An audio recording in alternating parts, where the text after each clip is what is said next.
name is Rose Schindler. I will tell you my story from the beginning. It's not a very pleasant story. I come from a family of 8 children, 6 girls and 2 boys. We had a wonderful life under the Czech government. I'm Jewish, by the way, and the Jewish people had the same rights like everybody else.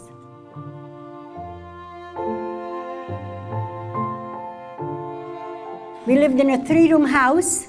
We had no electricity and we have no bathrooms in the house. Everything we wore was homemade or through dressmakers, and everything we ate came through our ovens. There were not more than 1,500 people in the whole village, okay? We had no stores where you could go buy stuff. The only thing we did have is a bakery, okay?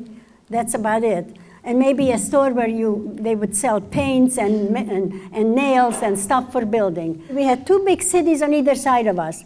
One was called Munkács and one was called Ungvár. And there they had about 25,000 people. And if somebody wanted to go from Munkács to Ungvár, they had to go through Seredne, which was my town. So in 1939, the end of 38, a half a dozen Hungarian soldiers came in on bicycles. And they settled over there, and I don't know how long they stood because we did not really pay any attention to them. Life continues, not too bad. But little by little, everything was changing. Within a few months, all of the men in our town were taken on trucks to go to factories to work, either factories on roads or who knows where. And also, the same time, all the Jewish businesses were taken away. My father was a tailor and he had a shop in the middle of town. And so all the Jewish people that had stores or shops, they were all taken away. And things were not so good after that was happening. And of course, all the men were taken away for 6 days a week, every day, to do slave labor. Before, we were first-class citizens because we were practically running the town. But now we are 3rd-class citizens. We don't have the rights for anything. We had no higher education than middle school, okay? And all of a sudden, while this is happening, all our non-Jewish friends are beginning to be kind of nasty, calling us dirty Jew and all kinds of things that were not ever before, okay? So what can you do? You have no choice. We have to just go along because we have no rights anymore. Can you imagine living that way?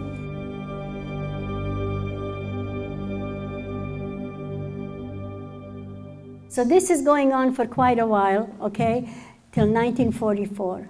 In 1944, about 2 weeks before Passover, my mother said, go get a bread. We had a bakery in our town. So in the middle of town, of course, we had the farmer's market, and the man is making announcements.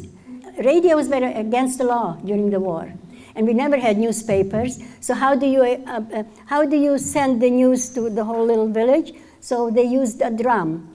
There was one man who had a drum, and he would beat the drum, and this is how we would get together and listen what's going on in town, okay? So as I'm going, this man is announcing, all the Jewish people are going to be shipped away, sent away. You have one today or tomorrow, you'll find out when you'll have to go.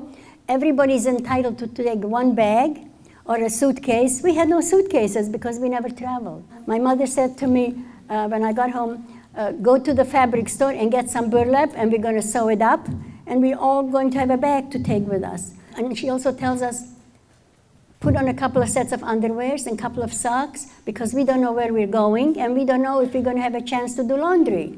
Anyway, so I went and got the burlap, and we came home and we sewed it up, so we each had a bag. And then before we left the house, there were certain things that they asked us to do, the leaders who are doing all this horrible stuff to us, okay?